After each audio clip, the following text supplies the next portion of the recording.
real, man. Caitlin Clark is the value. Tasha Cloud, you ain't bringing nothing to the table, bro. Like, hold on. Let me get in my bag now. Let me stop playing games. Tasha Cloud, ain't nobody buying no fucking tickets for you. I will be damned. Yeah.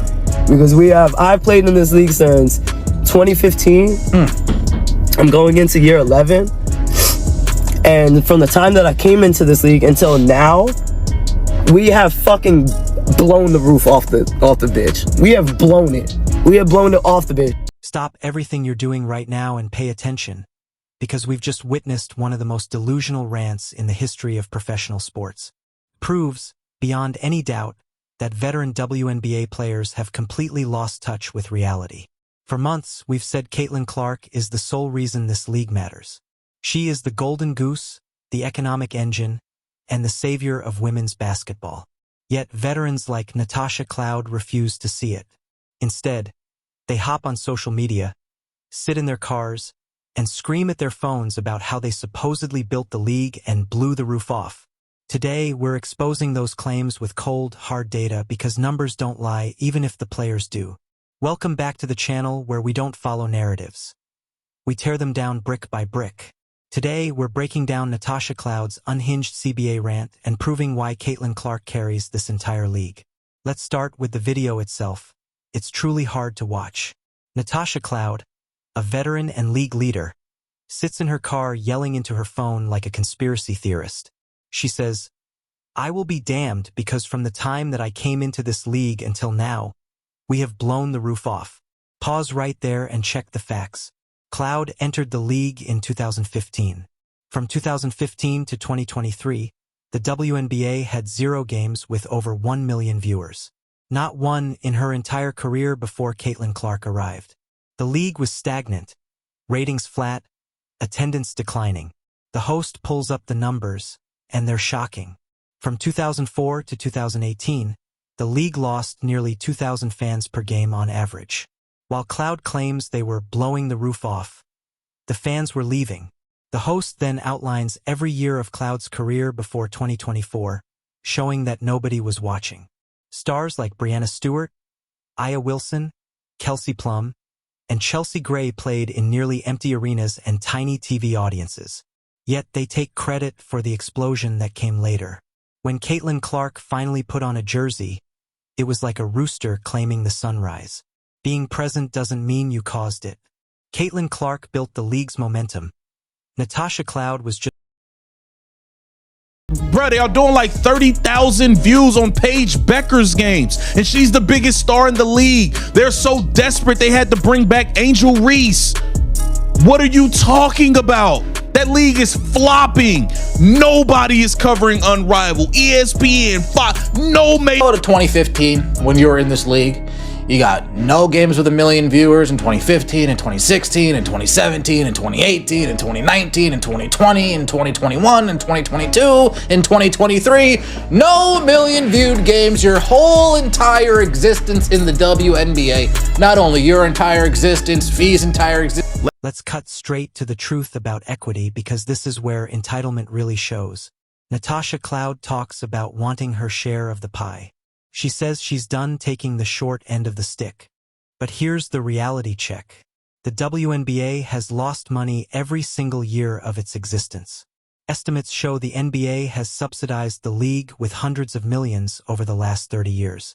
So when Cloud demands revenue sharing, what she's really asking for is a slice of debt she helped create.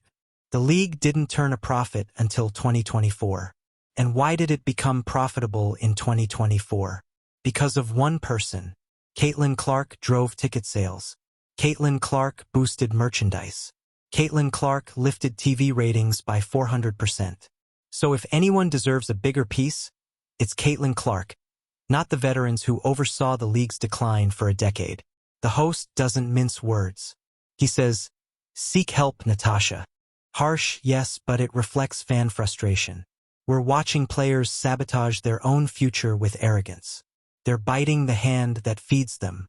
They're attacking the fans finally paying attention, trying to hold the league hostage for money that doesn't exist without Caitlin. Imagine being an investor. You pour millions into a failing business for 20 years. Then one new star turns it profitable, and the old employees who tanked it demand 50% of profits. You'd laugh them out of the room, and that's exactly what Adam Silver and the owners should do with the players' union. The video also looks at the Unrivaled League, another key point. Natasha Cloud played in Unrivaled, the 3-on-3 league started by Breanna Stewart and Fisa Collier. It was supposed to showcase the world's best. Everyone played except Caitlin Clark. And the result? Nobody watched. Ratings were terrible. Buzz was non-existent. It proved clearly, without Caitlin Clark, the public doesn't care about women's basketball. Cloud can scream about the product all she wants, but the market has spoken. The market wants Caitlin Clark. CBA talks, but we not backing down. We not backing down. We not taking no fucking percentage that y'all would be disgusted if you heard the percentage that they wanted. We don't care. We don't care.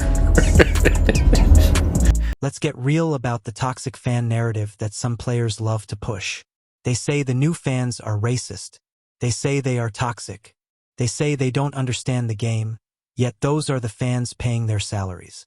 Those are the fans buying the tickets that make a new CBA even possible. Natasha Cloud has been one of the loudest critics of these new fans.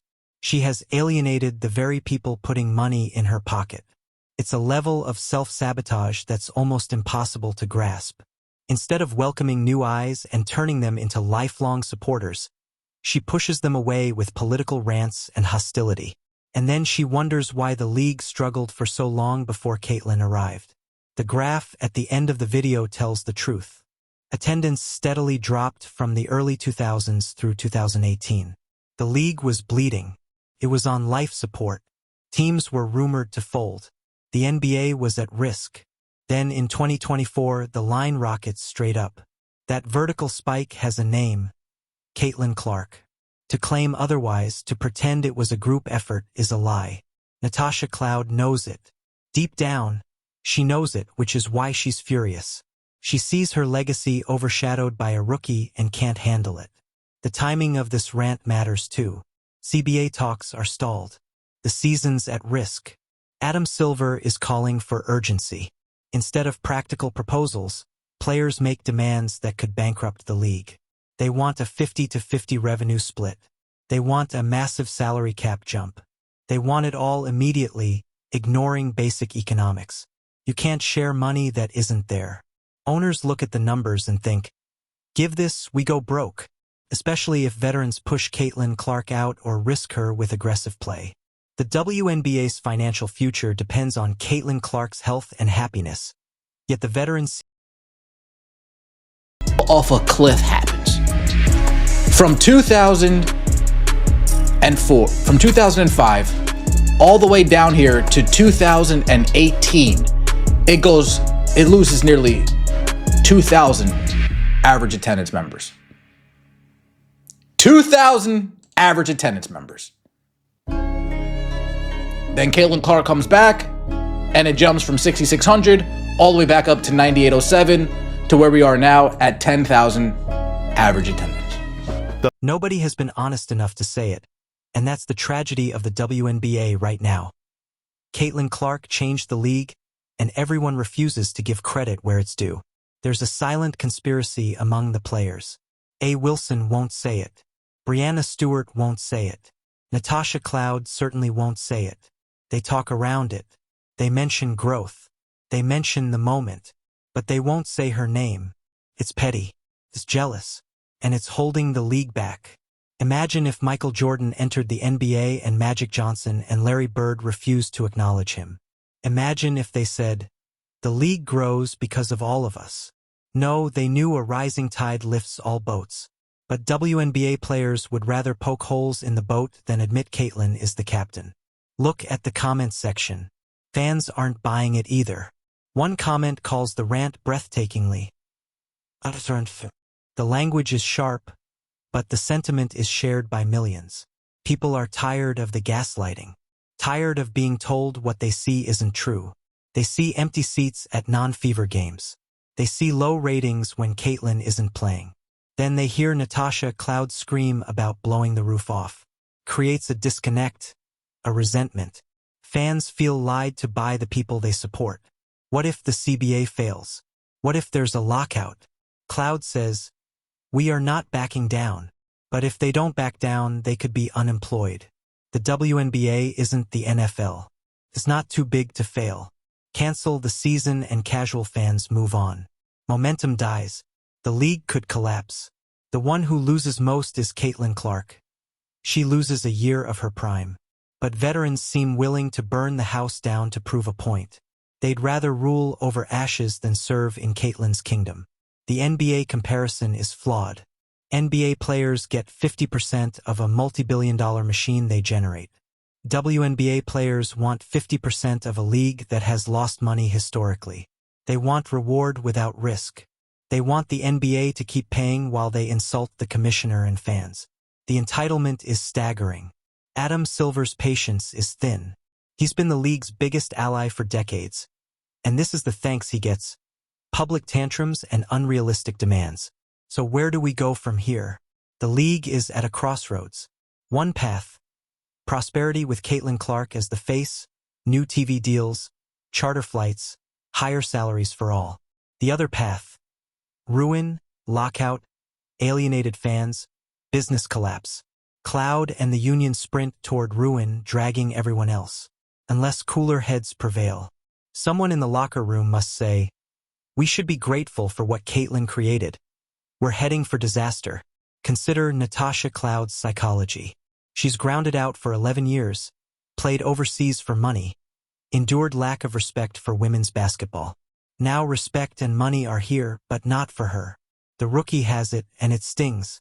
Instead of fueling her game with that pain, she fuels delusion. She rewrites history, making herself the hero. But history is already written. Before Caitlin, after Caitlin, Natasha Cloud is just a footnote in the before chapter. The host ends, "Seek help, Natasha." It's a plea for sanity. The WNBA needs reality. Look at the numbers. Look at empty pass seats. Except they are lucky. Luck isn't strategy, but capitalizing on it is. Caitlin Clark is the winning ticket the WNBA found on the ground. Instead of cashing in, Natasha Cloud argues she earned it by walking past the gas station where it was sold. It makes no sense. As the CBA drama unfolds, remember who carries the league. Not players screaming in cars. Not posting inflatable rats on Twitter. Not players presiding over a decade of decline. It's the girl from Iowa, head down, working hard, draining logo threes in sold-out crowds. Reality is her. Natasha Cloud is noise. Noise fades. Reality remains. What do you think? Is Cloud delusional, or are the veterans right about contributions? Will player demands ruin the season? Comment below. Like this video to fight the algorithm. Subscribe and hit the bell. We'll expose the WNBA truth every step.